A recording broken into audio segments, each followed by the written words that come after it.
স্বাগত টিভিসি সংবাদে। আপনাদের সাথে আছি আমি জান্নাত সাথী। এবার জানাবো খবরের বিস্তারিত। পিলখানা হত্যাকাণ্ডের ঘটনার 2 মামলায় প্রায় 16 বছর ধরে কারাগারে আটক 178 জন বিডিআর জওয়ান জামিনে আজ মুক্তি পেতে চলেছেন। ঢাকার বিশেষ ট্রাইব্যুনাল 2 এর বিচারক মোহাম্মদ ইব্রাহিম মিয়া বিস্ফোরক আইনের মামলায় তাদের জামিন মঞ্জুর করেন। মঙ্গলবার জামিনপ্রাপ্তদের নামের তালিকা প্রকাশ করা হয়। পিলখানা হত্যা মামলায় নিম্ন আদালত ও উচ্চ আদালত থেকে যারা খালাস পেয়েছেন, গত রবিবার বিস্ফোরক আইনের মামলায় তাদের জামিনের আদেশ দেন বিচারক। যাচাই বাছাই শেষে 178 জনের জামিন পাওয়ার তালিকা চূড়ান্ত করা হয়েছে। হত্যা মামলায় খালাসপ্রাপ্তদের মধ্যে রাষ্ট্রপক্ষের আপিলে যারা যাবজ্জীবন কারাদণ্ড পেয়েছেন ওই 15 জন বাদে সবাইকে জামিন দেওয়া হয়েছে। 2009 সালের 25 ও 26 ফেব্রুয়ারি ঢাকার পিলখানায় তৎকালীন বিডিআরের সদর দপ্তরে 57 সেনা কর্মকর্তা সহ 74 জন নিহত হন।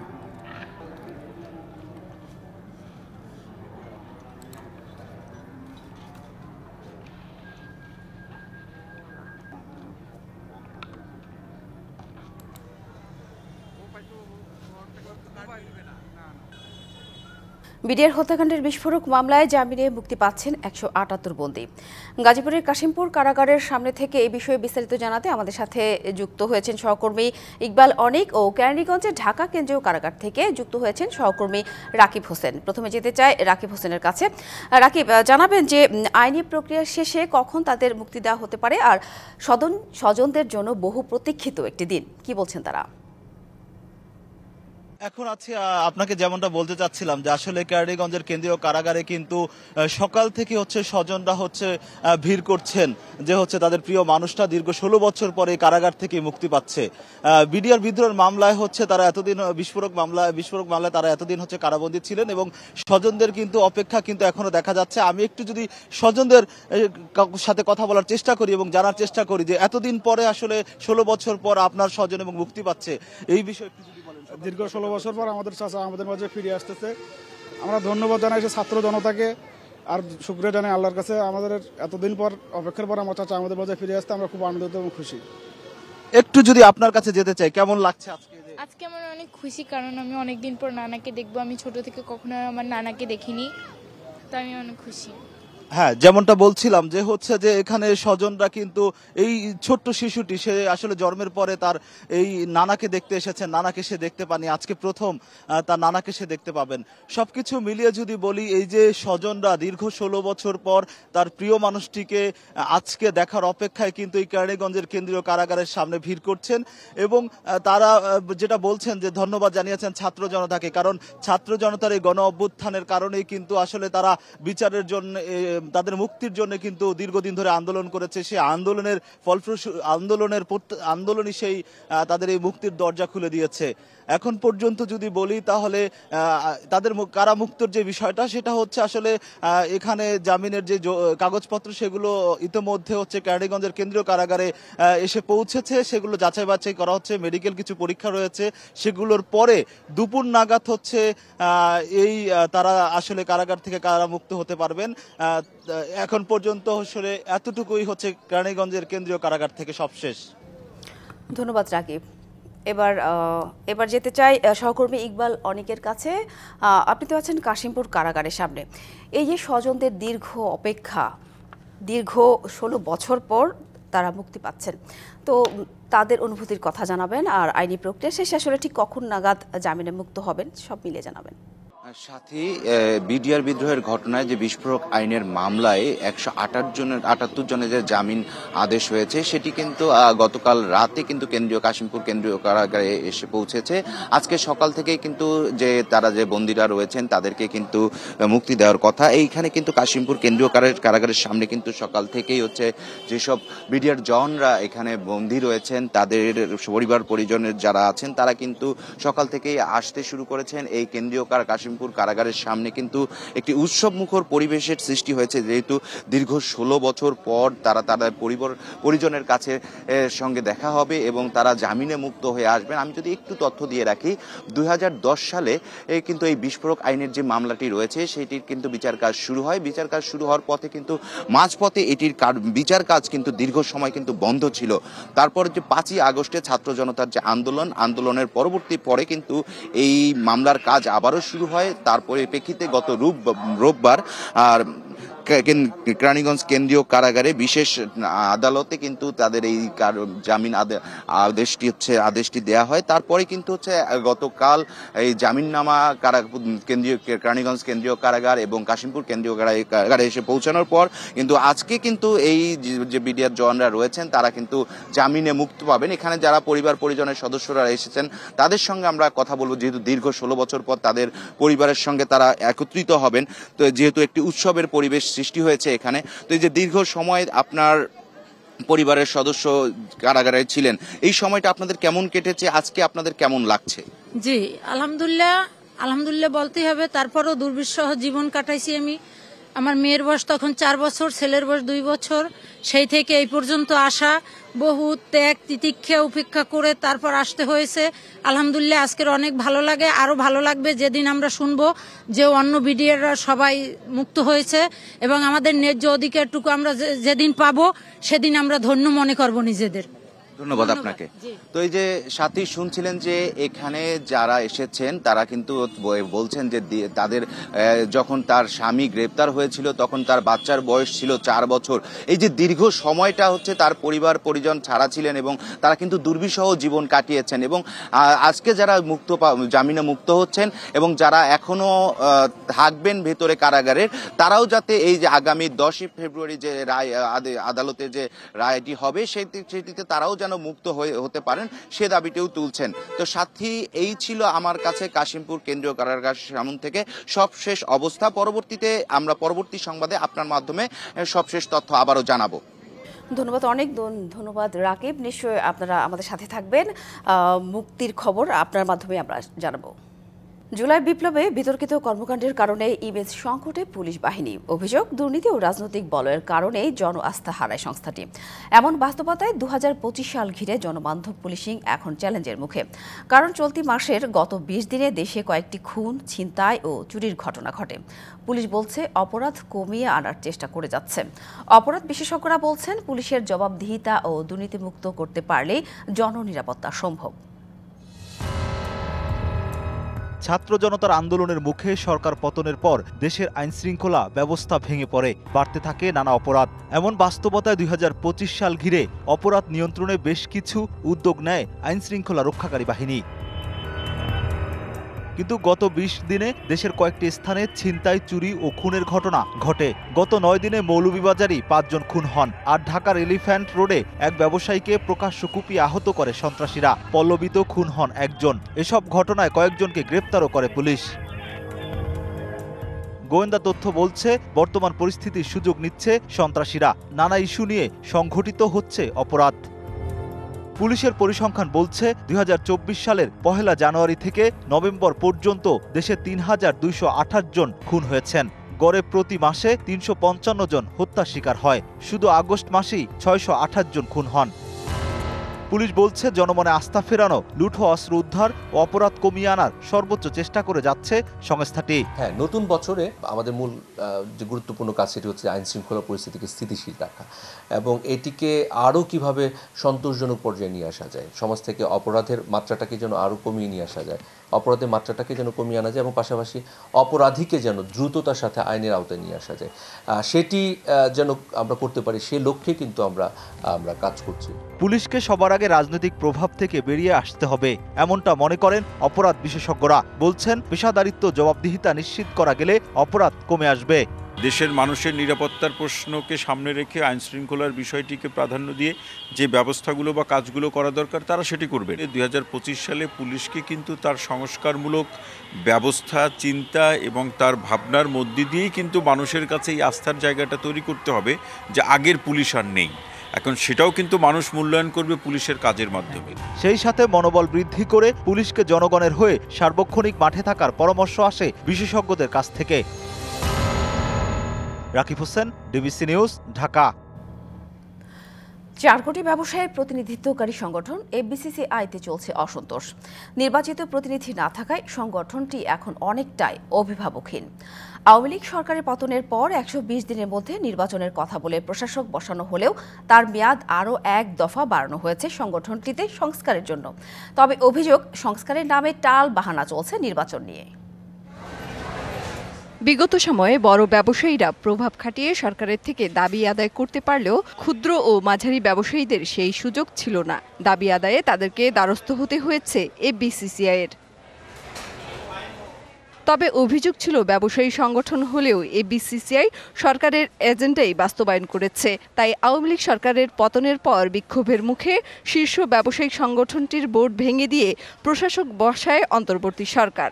বর্তমানে সংস্কারের নামে এফবিসিসিআইতে যারা বিভিন্নভাবে কথাবার্তা সহায়কের ভূমিকা পালন করতেছে, তারা ওই সহায়কের পদটা ধরে রাখার জন্য সংস্কারের নামে কালক্ষেপণ করতেছে। সংস্কারের নামে বিভিন্ন রকমের টাল বাহানা শুরু করে দিয়েছে। 120 দিনের জন্য অ্যাডমিনিস্ট্রেটর আসছিল, সে আরও বাড়াই দিয়েছে 4 মাস। ব্যবসায়ীদের অভিযোগ, সরকারের নেয়া সাম্প্রতিক বিভিন্ন পদক্ষেপ নিয়ে আপত্তি থাকলেও দীর্ঘদিন ধরে এফবিসিসিআই অভিভাবকহীন হওয়ায় তা নিয়ে কথা বলতে পারেননি তারা। প্রতিটা সেক্টরেই কিন্তু প্রবলেম দেখা দিয়েছে, বিশেষ করে ভ্যাট, ট্যাক্স, এগুলো বিষয়ে কথা বলার জন্য কিন্তু আপনার প্রশাসক সাহেব কিন্তু উনি যা যা করার দরকার উনি কিন্তু করছে না। ব্যবসায়ীরা এফবিসিসিআইয়ের কাছে যাবে, তার সমস্যা নেই। আজকে যে দেখেন হঠাৎ করে ব্যাট বেড়ে দিল, 3 মাসের ভিতরে যদি আপনি টাকা পরিশোধ না করেন আপনি খেলা পেয়ে যাবেন। এই ব্যাটে তো অনেক লোক খেলা পেয়ে যায়, তো ব্যবসা করবে কিভাবে? বিগত সময়ে 80 জন পরিচালকের মধ্যে 57 জনই ছিল মনোনীত। বাকি 23 জনের জন্য নির্বাচন হলেও এফবিসিসিআই বোর্ডের নিয়ন্ত্রণে থাকত সরকারের দলীয় লোক। এজন্য সংগঠনটির গঠনতন্ত্র সংশোধনের কাজ করছে বৈষম্য বিরোধী সংস্কার পরিষদ। বাণিজ্য উপদেষ্টা সাথে মিটিং করে এসেছি, তিনি আমাদের প্রস্তাবনার সাথে একমত পোষণ করেছেন এবং অতি শীঘ্রই আমাদের যে সংস্কার, সেই সংস্কারটা বাস্তবায়ন হবে বাণিজ্য মন্ত্রণালয়ের মাধ্যমে এবং সংস্কার বাস্তবায়নের পরেই নির্বাচন ঘোষণা হবে। এবং উনি বলছেন যে ফেব্রুয়ারি মাসের মধ্যে যদি সংস্কার হয় তাহলে অবশ্যই আপনারা জানেন নির্বাচনেরও একটা 90 দিনের বিষয় থাকে, এই 90 দিনের মধ্যেই নির্বাচন হবে। ব্যবসায়ীদের স্বার্থ দেখবে এমন এফবিসিসিআই গড়ে তুলতে নির্বাচনের দাবি সংশ্লিষ্ট সবার। মেহের মনি, ডিবিসি নিউজ, ঢাকা। উত্তেজনা কিছুটা কমলেও এখনও উদ্বেগ উৎকণ্ঠায় লালমনিরহাটের দহগ্রাম সীমান্তের বাসিন্দারা। 3 বিঘা করিডোর দিয়ে ভারী যানবাহন চলাচলে বিএসএফ নিষেধাজ্ঞা আরোপ করায় বেড়েছে ভোগান্তি। আতঙ্কে এরই মধ্যে বসতি সরিয়ে নিয়েছেন অনেকেই। উৎপাদিত কৃষি ফসল পরিবহন নিয়েও দুশ্চিন্তা কাটছে না চাষিদের। তবে শিগগিরই আলোচনার মাধ্যমে সংকট সমাধানের আশ্বাস দিয়েছে বিজিবি। ভারতের অভ্যন্তরে এক টুকরো বাংলাদেশ, 22 বর্গ কিলোমিটার আয়তনের এই জনপদের নাম দহগ্রাম। 1985 সালে দহগ্রামকে ইউনিয়ন ঘোষণা দিয়ে যুক্ত করা হয় পাটগ্রাম উপজেলার সাথে। বর্তমানে প্রায় 22,000 বাংলাদেশের বসবাস। তবে ভারতের 3 বিঘা করিডোর ব্যবহার করে চলাচল করতে হয় তাদের। 2011 সাল থেকে 24 ঘন্টা যাতায়াতের জন্য উন্মুক্ত করা হয় করিডোর। কিন্তু 5ই আগস্ট শেখ হাসিনা সরকারের পতনের পর করিডোরে ভারী যান চলাচলে নিষেধাজ্ঞা দেয় বিএসএফ। সম্প্রতি কয়েকটি সীমান্তে বিএসএফের কাঁটাতারের বেড়া নির্মাণকে কেন্দ্র করে 2 দেশের মধ্যে যে উত্তেজনা তৈরি হয়েছে তাতে বেশি বিপাকে লালমনিরহাটের দহগ্রামের মানুষ। আমরা যেগুলো চলাচল করি তাহলে তো আমাদের সমস্যা, এই সমস্যাটা আমাদের কে দেখবে? কি করব আমরা, কোথায় পালাবো? আমরা খুব ভয়তে আছি। এইভাবে আতঙ্কে দহগ্রাম থেকে বসতি সরিয়ে নিয়েছেন অনেকেই। উৎপাদিত ফসল নিয়েও বিপাকে চাষিরা। আমরা যে ভুট্টা আবাদ করছি, ভুট্টা অবস্থা কেমন করে নিয়ে যাব, ধানত করে নিয়ে গিয়ে আমাদের তো পোষায় না। 5ই আগস্ট থেকে মনে করেন এগুলা ট্রাক ঢুকতে দিচ্ছে না, একটা বাস ঢুকতে দিতেছে না। কৃষকের এই সমস্যা নিরসনে অসহায় কৃষি বিভাগও। এখন তারা তাদের রাস্তায় ভারী যানবাহন চলতে দিবে না, এটা তো তাদের বিষয়। এটা তো এখানে আমাদের তো কোনো করণীয় নেই। কৃষকদেরকে ওইভাবে আমরা কি সাপোর্ট দেবো? আমাদের তো ওইরকম কোনো সাপোর্ট দেওয়ার কোনো স্কোপ নেই। 2 দেশের উচ্চ পর্যায়ে আলোচনার মাধ্যমে সংকট নিরসনের কথা জানিয়েছে বিজিবি। এটা যেহেতু অনেকগুলো ইস্যু আছে একসাথে, সবগুলো প্রবলেমই হয়তো আপনার সামনে যে ডিজিএলটি আছে ওখানে এইখানকার সকল প্রবলেম নিয়েই ডিসকাস হবে এবং হোপফুলি এগুলো সবই সেটেল হয়ে যাবে ইনশাআল্লাহ।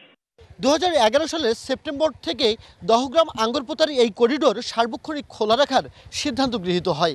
কিন্তু পরিবর্তিত সময়ে এই করিডোর নিয়ে যেন নতুন করে কোনো ষড়যন্ত্র তৈরি না হয় সেদিকে সজাগ থাকার পাশাপাশি সব ধরনের যান চলাচল নির্বিঘ্ন করার দাবি স্থানীয়দের। Majed Masud, DBC news, Dahagram, Lalmonirhat. মার্চে বাংলাদেশ সফরে আসতে চান ফিফা প্রেসিডেন্ট জিয়ান্নি ইনফান্তিনো। সুইজারল্যান্ডের দাভোস শহরে বাংলাদেশের অন্তর্বর্তীকালীন সরকারের প্রধান উপদেষ্টা ডক্টর মোহাম্মদ ইউনূসের সাথে আলোচনাকালে একথা জানান তিনি। ফিফা প্রেসিডেন্ট বলেছেন, আগামী 2 মাসের মধ্যে তিনি বাংলাদেশে আসতে চান। বিশ্ব অর্থনৈতিক ফোরামের বার্ষিক সভায় বাংলাদেশের ফুটবল নিয়ে প্রধান উপদেষ্টা ডক্টর ইউনূসের সাথে কথা হয় ইনফান্তিনোর। ডক্টর ইউনূস ফিফা কাছে অর্থ সহায়তা চেয়েছেন নারী ফুটবলারদের ডরমেটরি ও অন্যান্য অবকাঠামো নির্মাণের জন্য। জবাবে ইনফান্তিনো জানিয়েছেন, বাংলাদেশের নারী ফুটবলের যে কোনো সহায়তা করতে প্রস্তুত ফিফা। এদিকে চলমান যুব উৎসবে বাংলাদেশ আসতে না পারায় দুঃখ প্রকাশ করেছেন ফিফা প্রেসিডেন্ট জিয়ান্নি ইনফান্তিনো। প্রায় 1 মাস ধরে জামালপুর জেনারেল হাসপাতালের মেঝেতে শুয়ে কাতরাচ্ছে নাম পরিচয়হীন এক শিশু। আহত শিশুটিকে রেল লাইনের পাশ থেকে উদ্ধার করে হাসপাতালে ভর্তি করা হলেও কথা বলতে না পারায় জানা যাচ্ছে না তার নাম পরিচয়। মানবিক কারণে হাসপাতালের চিকিৎসক, নার্স সহ অন্য রোগীর স্বজনরা শিশুটির দেখভাল করলেও আশ্রয় নিয়ে দেখা দিয়েছে অনিশ্চয়তা। জামালপুর জেনারেল হাসপাতালের মেঝেতে শুয়ে শিশুটি নির্বাক চোখে বারবার খুঁজে ফিরছে স্বজনদের। নাম পরিচয়হীন 12 বছর বয়সী এই শিশুর এখন আপনজন হাসপাতালে আসা রোগীদের স্বজন, চিকিৎসক আর নার্সরা। গেল বছরের 31শে ডিসেম্বর এক ব্যক্তি রেল লাইনের পাশ থেকে গুরুতর আহত শিশুটিকে উদ্ধার করে নিয়ে আসে জামালপুর জেনারেল হাসপাতালে। কথা বলতে না পারায় জানা যায়নি তার নাম পরিচয়। হাসপাতালের উদ্যোগেই চিকিৎসা চলছে শিশুটির। সেবা শুশ্রূষা করে যাচ্ছে অন্য রোগীদের স্বজনরাও। কোনো ধরনের কোনো কথা বলতে পারতো না, সেই অবস্থায় আমরা তাকে প্রাথমিক চিকিৎসা দেই। ব্রেনের ভেতরে তার রক্তক্ষরণ হয়েছে। যারা নার্সরা এখানে আছেন তাদের সেবা যত্নে বাচ্চাটা এখন আগে থেকে অনেকটা ইমপ্রুভ।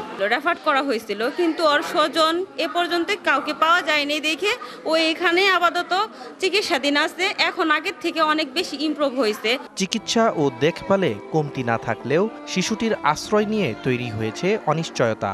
হ্যাঁ, যা খেজমত জীবিত মনে করেন না, আমি এইসব পড়াশোনা করি, কারণ হ্যাঁ কান্না দেখলে মানে আমি সহ্য করতে পারি না। বাচ্চার তো কোনো লোক নাই, যেই পাচ্ছে সেই তুলে তুলে খাওয়াইতেছে, যেই পাইতেছে তার বাচ্চাটাকে নিয়ে যত্ন করতেছে।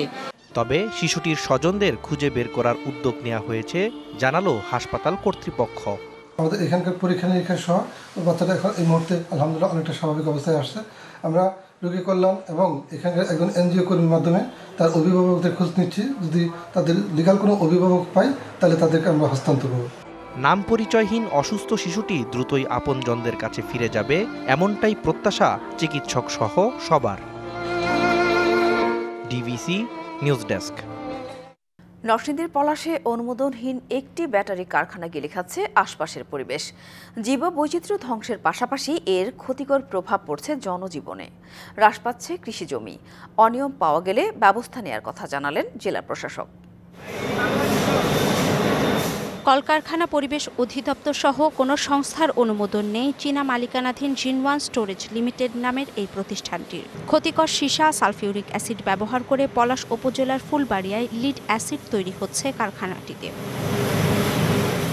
বিভিন্ন ব্র্যান্ডের অন্তত 8টি ব্যাটারি তৈরি করে বাজারজাত হচ্ছে এখান থেকে। অভিযোগ, পতিত সরকার দলের নেতাদের ম্যানেজ করেই চলে আসছিল প্রতিষ্ঠানটি। কারখানাটি বন্ধে এলাকাবাসী বিভিন্ন সময় দাবি জানালে তাদের উপর নেমে আসে হামলা মামলা সহ নানান হুমকি। ওরা মাটির নিচে অ্যাসিড যে পানিটা এটা নিচে দিয়ে দিতেছে নিষ্কাশন করে, যেটা আমরা টিউবওয়েলের সাথে উঠে আসে, যেটা খাইতেছে আমাদের শরীরে বিভিন্ন ধরনের সমস্যা হচ্ছে। আমরা আসছিলাম বন্ধ করতে, আমাদের গ্রামবাসী চাইছে, গ্রামবাসীর নামে কেস দিছি প্রায় 40-45 জন, সবাইকে ধরে নিয়ে গিয়া বিভিন্ন টর্চার এগুলা করছে। বৈধ কাগজপত্র না থাকার কথা স্বীকার করলেন কারখানার ম্যানেজারও। আমাদের কিছু ডকুমেন্টস ল্যাকিংস আছে, সেটা ঠিক আছে, কিন্তু আমরা সেগুলো সাবমিট করেছি এবং সাবমিট করার জন্য প্রসেস আছে। উইদিন শর্ট টাইমে আমরা এগুলো পেয়ে যাব আশা করতেছি। পরিবেশ অধিদপ্তর বলছে পরিবেশ ধ্বংসকারী হওয়ায় কোনোভাবেই এটির অনুমোদন দেওয়া সম্ভব নয়। আর আদালতের নির্দেশ পর্যবেক্ষণ করে গরমিল পাওয়া গেলে ব্যবস্থা নেওয়ার কথা জানালেন জেলা প্রশাসক। এই প্রতিষ্ঠানের অনুকূলে পরিবেশ অধিদপ্তর থেকে কোনো ধরনের অনুমতি দেওয়া হয়। তাদের যে ওয়েস্ট ওয়াটার সেটা অ্যাকোমোডেট করার জন্য সাফিসিয়েন্ট নয়, যার জন্য পুকুর থেকে পানি তারা মাঠের দিকে ছেড়ে দেয়। এটার সত্যতা প্রমাণ পেয়েছে। পরিবেশগত যত ছাড়পত্র তা গ্রহণ করতে হবে এই 6 মাসের মধ্যে। যদি করতে ব্যর্থ হয় এইভাবে কার্যক্রম চালাতে পারবে না বললে সেটা ডিক্লারেশন আগে। এলাকার জীববৈচিত্র্য ও কৃষিজমি রক্ষায় কারখানাটির ব্যাপারে শিগগিরই কার্যকর ব্যবস্থা নেওয়ার দাবি স্থানীয়দের। DBC news desk. মাঘের শুরু থেকে শীতের দাপটে কাঁপছে রাজধানী সহ উত্তরের জেলাগুলো। ঘন কুয়াশা আর হিমেল হাওয়ায় জনজীবন বিপর্যস্ত হয়ে পড়েছে। ঠাকুরগাঁওয়ে ভোর থেকে বৃষ্টির মতো ঘন কুয়াশা পড়তে দেখা গেছে। জেলায় সর্বনিম্ন তাপমাত্রা রেকর্ড করা হয়েছে 12.3 ডিগ্রি সেলসিয়াস। রাত থেকে ঘন কুয়াশায় ঢেকে যায় সড়ক মহাসড়কগুলো।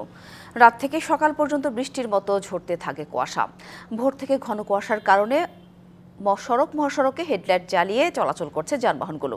শীতের তীব্রতা আরও বাড়বে বলে জানিয়েছে আবহাওয়া অধিদপ্তর। পঞ্চগড়ের সর্বনিম্ন তাপমাত্রা রেকর্ড হয়েছে 12 ডিগ্রি সেলসিয়াস। তীব্র শীত থেকে রক্ষা পেতে আগুন পোহাচ্ছেন মানুষজন। তাপমাত্রা হালকা বাড়লেও সূর্যের তাপ না পাওয়ায় তীব্র শীত অনুভূত হয়। শীতের কারণে ডায়রিয়া, শ্বাসকষ্ট, জ্বর, সর্দি সহ নানা শীতজনিত রোগে আক্রান্ত হচ্ছে বয়স্ক ও শিশুরা। এদিকে জেলা প্রশাসন ও বেসরকারিভাবে জেলায় শীতবস্ত্র বিতরণ অব্যাহত রয়েছে, তবে অনেকেই এখনও তা পাননি। এদিকে চুয়াডাঙ্গায় ভোরে সর্বনিম্ন তাপমাত্রা রেকর্ড করা হয়েছে 12.7 ডিগ্রি সেলসিয়াস। প্রায় 24,000 কম্বল ও বেসরকারিভাবেও জেলার বিভিন্ন জায়গায় ছিন্নমূল মানুষের মাঝে শীতবস্ত্র বিতরণ করা হচ্ছে। তবে আগামী রবিবার থেকে তাপমাত্রা কমে আসতে পারে বলে জানিয়েছে আবহাওয়া অধিদপ্তর। কাজে যাইতে তো কষ্টই হয়। কালকের থেকে মনে করেন যে আজকে আবহাওয়া একটু বাতাস বেশি, ঠান্ডা বেশি, কুয়াশা খুব, বাতাস বজে, এত ঠান্ডা কুয়াশা বেশি হয়ে গেছে। নানা প্রতিকূলতার মধ্যেও উপকূলীয় জেলা পটুয়াখালীতে আলু চাষে ব্যস্ত সময় পার করছেন কৃষক। স্বল্প সময়ে বেশি লাভবান হওয়ায় এই অঞ্চলের কৃষক আলু চাষে ঝুঁকছেন। ভালো ফলন পেতে সার্বক্ষণিক পরামর্শ দিচ্ছে কৃষি বিভাগ। ভোর থেকে বিকেল পর্যন্ত মাঠে মাঠে আলু চাষে ব্যস্ত উপকূলীয় জেলা পটুয়াখালীর কৃষক। বীজ সংকট, সারের দাম বৃদ্ধির পরও গলাচিপা, দশমিনা, বাউফল, রাঙাবালিতে আলু চাষ করছেন কৃষক। অন্যান্য ফসলের তুলনায় সময় কম ও লাভ বেশি হওয়ায় আলু চাষে ঝুঁকছেন কৃষক। তবে বিভিন্ন উপকরণের দাম বৃদ্ধির প্রভাবে আলুর দাম কিছুটা বাড়বে বলে শঙ্কা। বীজ আলুর দাম এবছর গেলবারের চেয়ে এবছর বেশি, খরচ বেশি পড়ে যায়। সারের প্রতি বস্তার দাম বেশি, হেপার আলুর দাম বেশি, হেপার বইয়ের দাম বেশি, মানে সবজি জিনিসের এবছর দাম বেশি। এই জিনিসটা সবজি আলুর উপরেই পড়বে। আলু ওই বিআইডিসির প্রজেক্টের গুনিয়া সারেরা বীজ আলু দেশে সহযোগিতা করছে, এই মাধ্যমে প্রজেক্ট করতে পারছি, নালে আমরা করতে পারতাম না। চলতি বছর জেলায় সানশাইন, অ্যাস্টারিক্স, ডায়মন্ড জাতের আলুর বীজ বপন করা হয়েছে। ফলন ও দাম ভালো পেলে কৃষক লাভবান হবেন। ব্যস্ত সময় পার করি, সবাই মিলে আলুর কাজ করি। পরীক্ষা শেষে আমরা এই আলু খেতে আলুর কাজ করতেছি, সবাই মিলে জিলে এই যে আমরা 4-5 জন আছি। এখন যে কাজ কাম চলতে আছে, এখন তো মানুষ পাওয়া যাচ্ছে না, তাই নিজেরাই স্কুল বাদ দিয়ে খেতে খামারে কাজ করা লাগতেছে। শীতের সময় পোকামাকড় থেকে বাঁচতে ও ভালো ফলন পেতে কৃষকদের সার্বক্ষণিক পরামর্শ দেওয়ার কথা জানায় কৃষি সম্প্রসারণ অধিদপ্তর। আলুর দাম এবার একটু বেশি হওয়ায় সাধারণ যারা কৃষক, যারা আগে করতো না, তারাও এখন চাষাবাদ করার আশা পোষণ করছে এবং আমাদের কাছে বীজের জন্য আমাদের সাথে যোগাযোগ করছে। তো আমরা বিডিসির মাধ্যমে তাদেরকে বীজ ক্রয় করতে বলছি এবং ওখান থেকে তারা ন্যায্য মূল্যে ক্রয় করতে পারবে। এবং চলতি বছর পটুয়াখালীতে 1050 হেক্টর জমিতে আলু আবাদের লক্ষ্যমাত্রা ধরা হয়েছে। DBC news desk. বিডিআর হত্যাকাণ্ডের বিস্ফোরক মামলায় জামিনে মুক্তি পাচ্ছেন 168 বন্দী। গাজীপুরের কাশিমপুর কারাগারের সামনে থেকে এ বিষয়ে বিস্তারিত জানাতে আমাদের সঙ্গে যুক্ত হয়েছেন সহকর্মী ইকবাল অনিক। জানাবেন, দীর্ঘ প্রতীক্ষার পর 178 জন বন্দী মুক্তি পাচ্ছেন, তো এ ব্যাপারে সেখানে যারা উপস্থিত আছেন, যারা অপেক্ষায় আছেন, তারা কি বলছেন? সাথী, কিছুক্ষণ আগে থেকেই এখানে কেন্দ্রীয় কাশিমপুর কারাগার থেকে যে জওয়ানরা বন্দী ছিলেন দীর্ঘদিন, তারা কিন্তু একে একে বের হয়ে আসছেন। তা আমরা যারা বের হয়ে আসছেন তাদের সঙ্গে কথা বলেছি, তাদের ফ্যামিলির সঙ্গে কথা বলেছি। তারা বলছেন যে দীর্ঘ সময় ধরে তাদেরকে বিনা দোষে কারাগারে বন্দী রাখা হয়েছিল। এই মুহূর্তে আমরা একজন কথা বলবো যে এই দুইজন বের হয়ে এসেছেন, কারাবন্দী ছিলেন দীর্ঘ 16-17 বছর। তার সঙ্গে যে আপনি দীর্ঘ 16 বছর কারাগারে বন্দী ছিলেন, কি কারণে বন্দী ছিলেন এবং এই কারাবাস কেমন কেটেছে আপনার? আমরা কারাগারে ছিলাম 16টা বছর, আমার কোনো সাজা নেই। 16 বছর আমি হাজতি, আমাকে বিনা দোষে বিনা অপরাধে কারাগারে বন্দী করে রাখা হয়েছে। দীর্ঘ 16 বছর কারাগারে ছিলেন, আপনি বলছেন যে বিনা দোষে ছিলেন, তো এখন আপনারা সরকারের কাছে কি দাবি করছেন? কেন আপনাদেরকে এই 16 বছর বিনা দোষে কারাগার ভোগ করতে হলো? আমরা সরকারের কাছে দাবি করতেছি আমরা চাকরিটা যাতে ফিরে পাই এবং সুযোগ সুবিধা সব পাই, এবং আমাদের যে ভাইরা এখনো ভিতরে রয়েছে তাদেরকে মুক্তির ন্যায় বিচার চাই সরকারের কাছে। ধন্যবাদ আপনাকে। তো আরো একজন জন সদস্য আছেন, তিনিও দীর্ঘ 16 বছর কারাগারে ছিলেন, তার সঙ্গেও কথা বলবো। তার কি অপরাধ ছিল, তাকে কেন রাখা হয়েছিল? যে আপনিও তো দীর্ঘ 16 বছর কারাগারে ছিলেন, আপনাকে কেন কারাগারে রাখা হয়েছিল? কি ঘটনার জন্য রাখছে সরকার তো ভালো জানে আমাদের কি জন্য রাখছে। তো আমি যতটুকু জানি আমরা কোনো অপরাধ করি নাই, কিছু করি নাই, পিলখানে একটা ঘাস অপরাধ পর্যন্ত ছিঁড়ি নাই, একটা পাতা ছিঁড়ি নাই। তো আমাদের গড়ে ধরে এনে জেলে পোড়া হয়েছে, এরপর রাত থেকে আমাদেরকে মুক্তি দেওয়া হয় নাই। আর 17 বছর আমার ভাইরা আন্দোলন করছে, তাদের প্রতি লাখ কোটি শুকরিয়া, আল্লাহ তাআলার কাছে শুকরিয়া, আল্লাহ আমাদেরকে মুক্তি করছে, খোলা আকাশে বাড়িতে পারছে, এই জন্য শুকরিয়া। আমাদের এখন দাবি যতটুকু আমরা প্রাপ্য পাই, আমাদের হক আমাদের জন্য ফেরাই দেয়। এই যে 16 বছর কারাগারে ছিলেন বিনা দোষে বলছেন আপনারা, তো এই যে 16 বছর জীবনটা ভিতরে কেমন কেটেছে, এবং এই যে বিনা দোষে কারাগারে থাকলেন, আপনাদেরও তো অনেক দাবি দেওয়া এখন রয়েছে, যেহেতু 16 বছর আপনাদের জীবন থেকে নষ্ট হয়ে গিয়েছে, সেই জিনিসগুলো আপনারা কিভাবে পুষায় উঠবেন, বা আপনাদের ফ্যামিলির যারা এই যে দীর্ঘ 16 বছর কষ্ট করেছে তাদের কি এই ক্ষতিটা কিভাবে পুষিয়ে উঠবে? সরকারের কাছে আপনাদের দাবিটা কি? দাবি যদি আমাদের আন্দোলন যেভাবে চলতেছে, আন্দোলনে আমরা সম্পৃক্ত হব, আরো আন্দোলন যেন জোরদার হয়, সরকার যেন আমাদের দাবি দেওয়া মানতে বাধ্য হয়, এই জন্য আমরা সবাই মিলে প্রচেষ্টা করবো। আর সরকার যদি মেনে দেয় তো আলহামদুলিল্লাহ, কোনো সমস্যা নাই। আমাদের দাবি যে আমরা যেন সব ফেরত পাই, আমাদের যা যা ছিল আমাদের A to Z সব যেন আমাদের ফেরত দেয়, এতটুকুই দাবি। আর সাফিসিয়েন্ট, আর কারোর পরে দুঃখ কষ্ট থাকবে না ইনশাআল্লাহ, আল্লাহ যদি চায়। ধন্যবাদ আপনাকে। সাথী, শুনছিলেন যে বিডিআর জওয়ানরা যারা 16-17 বছর ধরে কারাগারে বন্দী ছিলেন, তারা বলছেন তারা বিনা দোষে তাদেরকে কারাগারে বন্দী রাখা হয়েছে। যারা তাদেরকে এই যে বিনা দোষে যে 16 বছর কারাগারে ছিলেন, এই সময়টা তারা পুষিয়ে চাচ্ছেন যাতে সরকার তাদের এই সময়টাকে পুষিয়ে দেয়, তাদের যে চাকরি যে হারিয়েছেন এবং বিনা দোষে কারাগারে রয়েছিলেন যে তাদের চাকরিটাও যাতে তাদেরকে ফেরত দেওয়া হয়, এবং তাদের যে এই সময়টার যে ক্ষতি, সেই ক্ষতিগুলোও যাতে পুষিয়ে তোলা হয়, এই দাবিটি করছেন সরকারের কাছে, যাতে তারা যাতে বাকি জীবনটা যে সময়টা রয়েছে তারা যাতে ভালোভাবে কাটাতে পারেন, এবং যারা এখনো ভিতরে রয়েছেন তাদেরকে মুক্ত করার জন্য তারা আন্দোলন চালিয়ে যাবেন, যাতে তাদের যে জন ভাইয়েরা রয়েছেন কারাগারে বন্দী তারাও যাতে মুক্ত জীবন যাপন করতে পারেন। সাথী, এই ছিল কাশিমপুর কেন্দ্রীয় কারাগার থেকে আমার কাছে সবশেষ অবস্থা। ধন্যবাদ অনেক। লস অ্যাঞ্জেলেস কাউন্টিতে নতুন করে দ্রুত গতিশীল দাবানল ছড়িয়ে পড়েছে, যা এরই মধ্যে ইতিহাসের সবচেয়ে ধ্বংসাত্মক দাবানলে পরিণত হয়েছে। এর মধ্যে কয়েক হাজার বাসিন্দাকে সরিয়ে নেওয়া হচ্ছে। আগুন বুধবার বিকেলে লস অ্যাঞ্জেলেস শহরের প্রায় ৪৫ মাইল উত্তর পশ্চিমে ছড়িয়ে পড়ে। একটি পাহাড়ি এলাকায় কাস্টেক হ্রদের কাছে বেশ কয়েকটি আবাসিক এলাকা এবং স্কুলের সীমানায় আগুন ছড়িয়ে পড়ে। দাবানল কয়েক ঘন্টার মধ্যে ৯,৪০০ একরের বেশি জমিতে ছড়িয়ে পড়ে। এদিকে কানাডা থেকে ইউএস ওয়েস্ট কোস্ট পর্যন্ত হাইওয়ে সাময়িকভাবে বন্ধ রয়েছে। জানাবো খেলার খবর। বিপিএলে আজ শেষ হচ্ছে চট্টগ্রাম পর্ব। দিনের প্রথম ম্যাচে দুপুর ১:৩০টায় দুর্বার রাজশাহীর মুখোমুখি হবে রংপুর রাইডার্স। সন্ধ্যা 6:30টায় খুলনার মাঠে নামবে সিলেটের বিপক্ষে। শেষ ৫ ম্যাচের ৩টাতেই হেরে পয়েন্ট টেবিলের 6-এ আছে রাজশাহী। অন্যদিকে উঠতে থাকা রংপুর অনেকটাই নির্ভর হয়েই দিনের প্রথম ম্যাচ খেলতে নামবে আজ। অন্যদিকে সন্ধ্যায় খুলনা টাইগার্স আর সিলেট স্ট্রাইকার্সের ম্যাচ দিয়ে শেষ হচ্ছে চট্টগ্রাম পর্ব। আজকের 2 ম্যাচ শেষে বিপিএলে আবারও 2 দিনের বিরতি। ২৬শে জানুয়ারি থেকে ঢাকায় শুরু হবে চূড়ান্ত পর্বের খেলা। ডিবিসি সংবাদে এই ছিল এখনকার মতো।